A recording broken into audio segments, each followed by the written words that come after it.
这是我的名片。以后如果再有人找你麻烦，你就跟他们说，请跟我的律师去谈。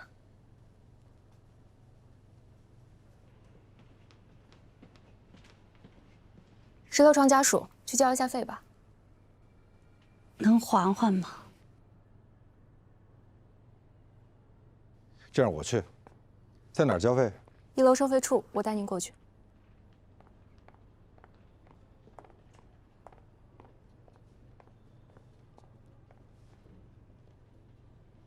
佳妍姐，怎么样啊？还疼吗？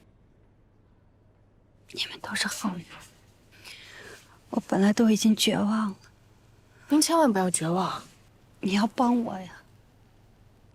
我知道之前是我对不起你们，我也很内疚的。这次我可以写个字据，只要能帮我把房子保住，我一定会想办法把所有的律师费都给你们，包括上一次的。我们一定会尽力的，您放心。别再干傻事儿了啊！他没有子女吗？医院为什么联系你不联系他的孩子呢？他的孩子都在国外呢，正往这儿飞。佳音姐让我跟您说，等他回头有钱了，就把您垫的住院费什么的还给你。没关系，他还不上的话，我从你工资里扣。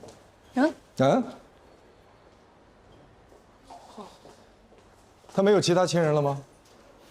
他跟前夫闹离婚的时候都闹成仇人了，不过他有一个哥哥，可是也不怎么联系了。所以这种人啊，特别容易被当成猪，还是大肥猪。什么意思啊？诈骗算犯罪，但是骗感情就很难说。那如果通过欺骗感情而实施钱财诈骗呢？关键是你怎么证明这样一段感情算欺骗，或者是一段正常的寿终正寝呢？比如说，穷书生进京赶考，遇到后花园赠金小姐，后来呢，这个男人中了状元却不认小姐了，这个男人犯罪了吗？那他最起码也应该把钱还给小姐吧？那如果这个男人既没有中状元，也不爱小姐了，怎么办呢？那就只能认了呗，就当做是投资失败了。所以，坏人学了法律，或者说经过专业人士的指导，就可以设计出一套完美规避犯罪的赠金剧本。只要按照剧本演，就很难定他们的罪。所以您的意思是，他们把自己装成了穷书生，各种各样、各种类型的穷书生奔赴在各种中状元的路上，然后专门邂逅那些特别缺爱的后花园小姐，把缺爱的后花园小姐当作猪，把建立感情关系叫养猪，有专门的养猪指南，还有专业的猪饲料。专业的猪饲料。对啊，怎么认识，怎么搭讪，怎么聊天，什么时候表白，怎么表白，这就叫猪饲料。然后把你喂肥了，杀猪，杀你个片甲不留，倾家荡产。对，我就觉得佳音姐她遇到这事儿吧，特别的套路。你说，她怎么就莫名其妙遇到一个阿星？怎么就莫名其妙在阿星的鼓舞之下就签了一个什么担保协议？行了，我知道你想说什么。先让你那个佳音姐把委托代理合同签了，具体的细节以后再告诉我吧。那个代理费呢？走法律援助吧。谢谢您。是我谢谢您，是您给我积福了，给我积德了。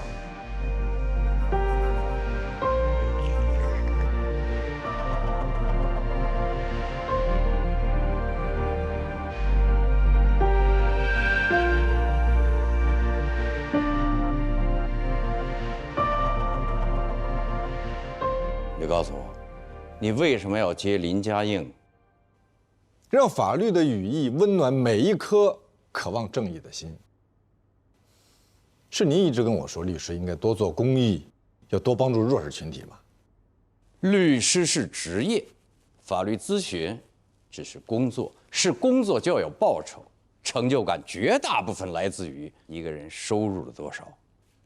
这话也是你说的吧？是我说的。可是我现在觉悟提高了呀。为什么你的觉悟突然就高了呢？因为您领导有方，诲人不倦啊！别给我嬉皮笑脸的。我发自肺腑，我没在跟你开玩笑。我也是认真的。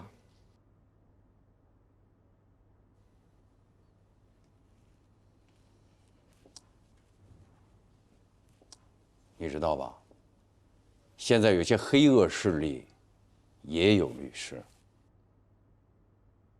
律师如果参与到黑恶势力里面，那么他们就应该被剔除出律师队伍。那你再告诉我，劣币驱逐良币是怎么回事？奸钱日繁，挣钱日亡。奸钱驱逐正钱是非常残酷的，所以才需要有人挺身而出。挺身而出的成本有多高？你计算过吗？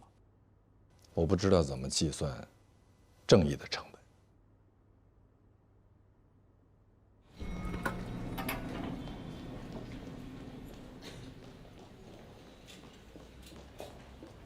罗宾在办公室，你快去吧。啊，好，我刚刚是去见客户。不用跟我解释，我又不是你老板。好嘞。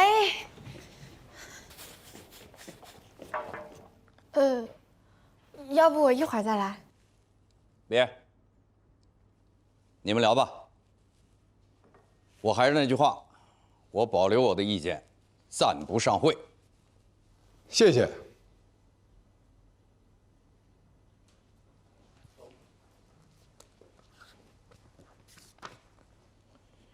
这份协议是1个月之前签的。那么林家映是什么时间认识耿星虎，又是怎么认识龙斌的呢？也是在1个月前。那也就是说，他们认识不到1个月的时间就签了。他们以借款必须由出借人扣押担保人的各类证件为由，骗取了佳映姐的身份证、户口本、房产证，还有离婚判决书的原件。这是林家映的陈述，龙斌肯定有另外一套说辞。龙斌是骗子啊！你有什么证据说他是骗子？他肯定是和耿星虎串通的。证据呢？因为带他们做公证的人名字叫做江俊。江俊是骗子的意思吗？带麦飞爷爷做公证的人名字也叫江俊，所以我怀疑他们是个团伙。就像您上次跟我说的，他们这种人都是有剧本的，他们有好几套剧本，对不同的人下不同的套。不是说你怀疑，你觉得，是要有证据。证据。去公证处签字的时候，应该是有录音和录像的。那就请你去公证处把录音和录像全都拿回来。好，那我现在就去。要回来。怎么了？你不要去了，我去。我可以的。你不可以，你没有律师证，他们很可能不配合你。把这个材料回去再梳理一下。林家映应该还有些事情没告诉你。他应该全部都告诉我。他肯定对你有所隐瞒，再去问。罗老师，你怎么那么不相信别人啊？林家映不是一个诚实的人。你既然不相信他，那你为什么要接他的案子？是啊。我为什么接呢？我现在还真的有点后悔。难道说我当时只是头脑发热？哦，对，因为有人在我耳边说，为了正义，冲啊！所以我就冲出去了。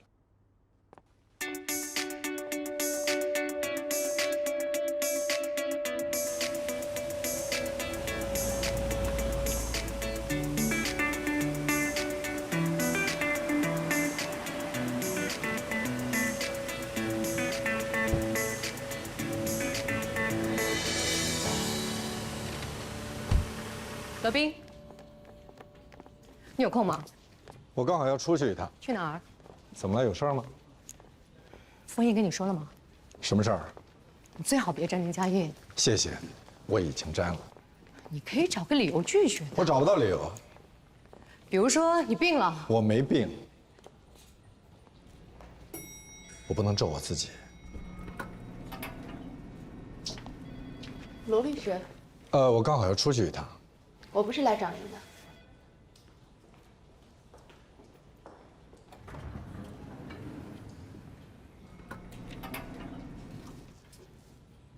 知道林家映为什么找不到律师吗？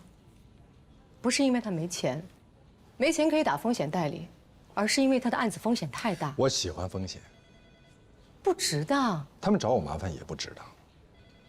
小偷团伙作案的时候，如果有人提醒失主，他们会把那个人往死里打，而且是当众。你知道为什么吗？为了他们以后偷东西的时候，再没有人敢说话。